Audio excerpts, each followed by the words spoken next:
Hey guys, tuturo ko sa inyo kung paano magkaroon ng freenet gamit lamang yung apps na to. So, sa group, sa Facebook, maaari yung ma-download tong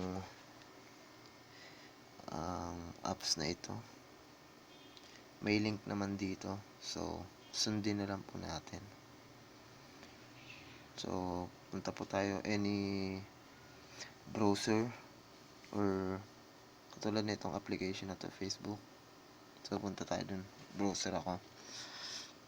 So, pwede yung bisitahin yung group na HTTP Injector Philippines. Nakikita nyo naman dyan. Ayan, susum ko. Ayan. Sali kayo sa group na yan. So, dyan maraming mga panibago at kaabang-abang mga applications on how to connect internet kahit wala kang load, no capping siya, kahit wala kang load, zero balance, ganyan, etc. So ito bago lang to si Mike Lawrence Namo ang nag-upload, so thank you bro. So trinay ko siya kanina lang. Salamat sa mga admin nitong HTTP Injector Philippines, sa mga walang sawang gumagawa ng mga panibagong internet na free. So wag na natin patagalin pa. Ito yung tinatawag na Rocket Zero. So 6 hours ago pa lang siya na public. So yung download natin dito is yung APK o application kung tawagin. Meron pala siya sa Play Store, updated siya. So ito, kahit di ka na pumunta ng Play Store, click mo lang tong link na nandito, yung updated from Play Store, Postern APK version 3.06. Okay, click nyo yan. So mapupunta kayo dun sa download site, sa my data file host.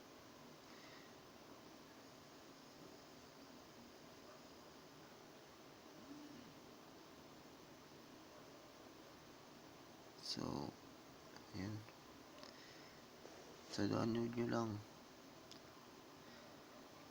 download.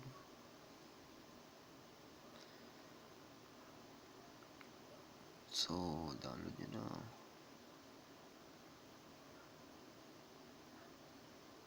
So meron na ako nyan, kaya nagre-download siya. So di ko na-download. Then after nyo ma-download yun, download nyo naman tong configuration nya, updated din. Itong Rocket Postern version 3.5 config update. Ayan naman download nyo. Ayan yung i-import nyo dun sa application na yun. So here we go. Yan, download nyo na rin yan. Then para ma-setup nyo, sundin nyo lang tong instructions na nandito.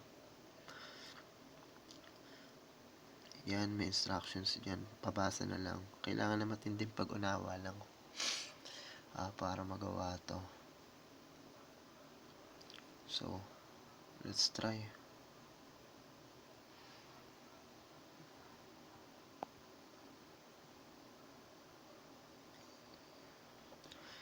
Oo nga pala, yung link na itong application, nandiyan na sa link on the description. So pakitignan na lang sa description box ng video to. So let's try Postern app. So import nyo yun. So off ko muna, no. Import nyo yun. So pag mag-import kayo, import local lang. So yun, import local. Then, hanapin nyo yung config na dinownload nyo.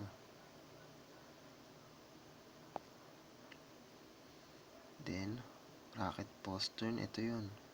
3.5. So, import succeed.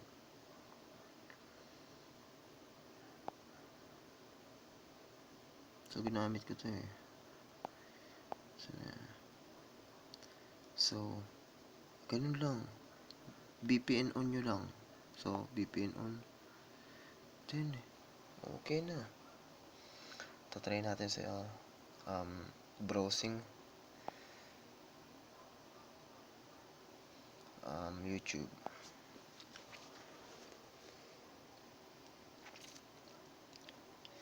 So, mabilis siya.